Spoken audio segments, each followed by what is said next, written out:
Assalamualaikum warahmatullahi wabarakatuh.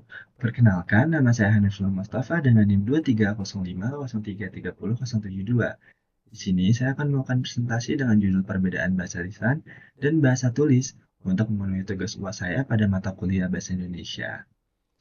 Selanjutnya, kita langsung saja masuk ke pembahasannya. Yang pertama itu mengenai definisi. Definisi bahasa itu apa sih? Bahasa secara sederhananya bisa diartikan sebagai alat komunikasi yang digunakan manusia untuk menyampaikan pikiran, perasaan, dan informasi kepada orang lain. Bahasa itu sendiri dapat berupa kumpulan kata dan aturan yang membentuk kalimat, baik secara lisan maupun tulisan. Selain itu, bahasa juga berfungsi sebagai sarana untuk membangun relasi sosial dan menyampaikan budaya dari satu generasi ke generasi berikutnya. Bahasa dapat memiliki dua bentuk utama, biasanya dapat bentuk lisan ataupun tulis. Selanjutnya, bahasa juga dapat digunakan dalam konteks berbeda, dengan perbedaan cirinya, kelebihannya, dan juga keterbatasan pada masing-masing. Bahasa lisan disampaikan lewat ucapan, dibantu intonasi, jeda, dan juga tekanan. Bahasa tulis dapat disampaikan dalam bentuk tulisan, bergantung pada ejaan dan tanda baca. Selanjutnya, terdapat ciri-ciri daripada bahasa lisan dan juga bahasa tulis. Kita bahas yang pertama itu bahasa lisan terlebih dahulu ya teman-teman. Yang pertama, ciri bahasa lisan itu dapat terwujud melalui tuturan langsung atau yang ada di otak kita dapat kita utarakan langsung begitu teman-teman. Selanjutnya, yang kedua itu ada bersifat spontan dan tidak terencana. Jadi apa yang ada di pikiran kita langsung saja kita utarakan tuh boleh teman-teman menggunakan bahasa lisan. Yang ketiga itu menggunakan unsur paralinguistik. Selanjutnya yang keempat itu ada konteks situasional. Jadi tergantung situasinya teman-teman. Jadi bahasa lisan ini bisa baku ataupun enggak tergantung situasinya. Selanjutnya itu umum dalam komunikasi sehari-hari. Jadi dalam bahasa sehari-hari kita yaitu menggunakan bahasa lisan teman-teman, bukan bahasa tulis. Ya kita berbicara seperti ini itu menggunakan bahasa lisan.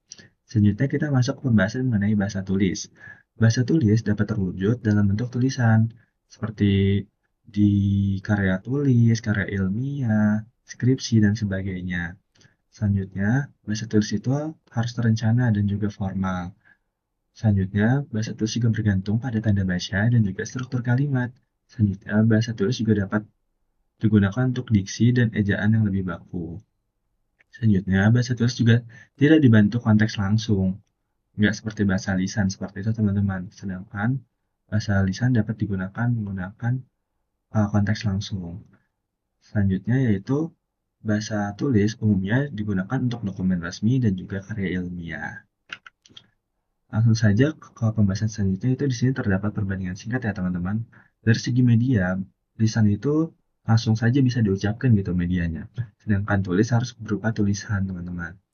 Nah, untuk unsur bantunya, bahasa lisan itu dapat digunakan dengan nada dan juga jeda, di mana yang dapat audiens lebih paham daripada bahasa tulis gitu teman-teman. Menggunakan bahasa lisan itu lebih paham, lebih mudah dipahami.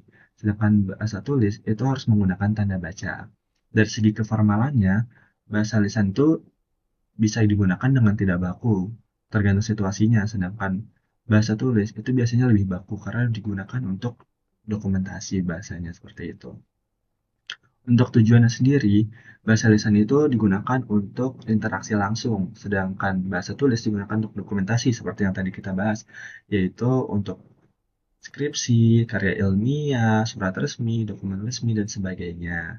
Langsung saja ke pembahasan selanjutnya, yaitu di sini ada contoh bahasa lisan dan juga bahasa tulis. Kita bahas yang bahasa lisan terlebih dahulu. Contohnya seperti ini.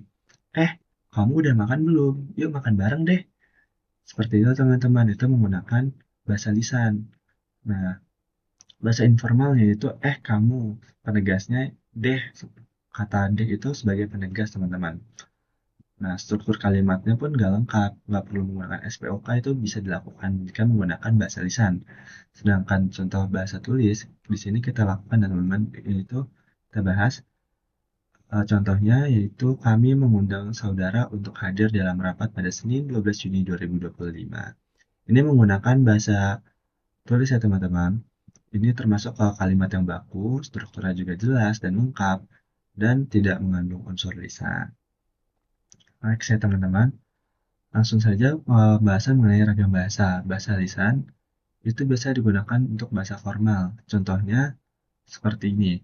Selamat pagi, Bapak atau Ibu.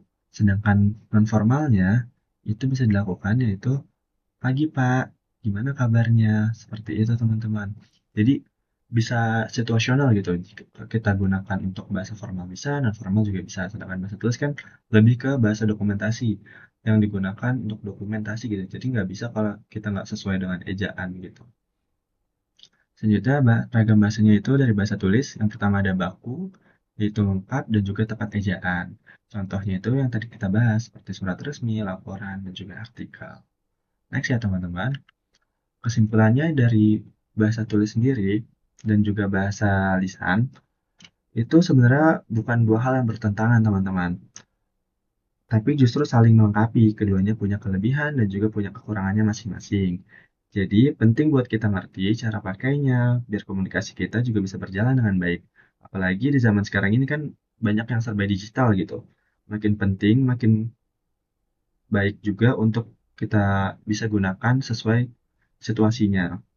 Kalau kita bisa pakai dua jenis bahasa ini dengan tepat, kita juga bisa menyesuaikan cara komunikasi sesuai situasi, siapa yang diajak ngobrol, dan apa tujuan yang kita bicarakan. Seperti itu, teman-teman. Terima kasih yang sudah menonton video ini. Jangan lupa di like, comment, and subscribe.